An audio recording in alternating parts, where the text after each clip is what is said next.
দান সদাকা আল্লাহর কাছে খুব বেশি পছন্দের। দান সদকা করার জন্য সম্পদ লাগে না, আমার কথা শোনেন। দান সদকা করার জন্য সম্পদ লাগে না, কলিজা লাগে, মন লাগে। বহু বড় বড় মানুষ আছে দান সদকা করতে পারে না, কোটিপতি, জাকাত দেয় না, আছে না?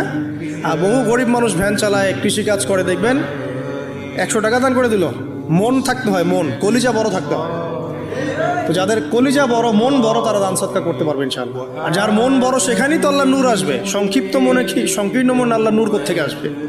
কথা বুঝতে পারে নাই? তো দান সদকা বাড়ান। আপনি 1 টাকা দান করেন, 5 টাকা দান করেন, হালাল রিজিক থেকে 1 টাকা দান করেন, সেটা আল্লাহর কাছে অনেক বেশি পছন্দের। একটা হাদিসে নবী সাল্লাল্লাহু আলাইহি ওয়াসাল্লাম বলেছেন, হালাল উপার্জন থেকে আল্লাহর বান্দারা যখন একটা খেজুরও দান করে, আল্লাহ পাক সেই একটা খেজুরকে আস্তে আস্তে বড় করতে থাকেন, বড় করতে থাকেন, বড় করতে থাকেন।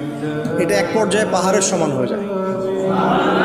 এবং কিয়ামতের মাঠে মানুষ তার দান এবং সাদাকার যে ছায়া, এই ছায়ার নিচে অবস্থান করবে। আপনার বিপদ হয়েছে, দান সদকা করেন, বিপদ দূর হয়ে যাবে ইনশাআল্লাহ।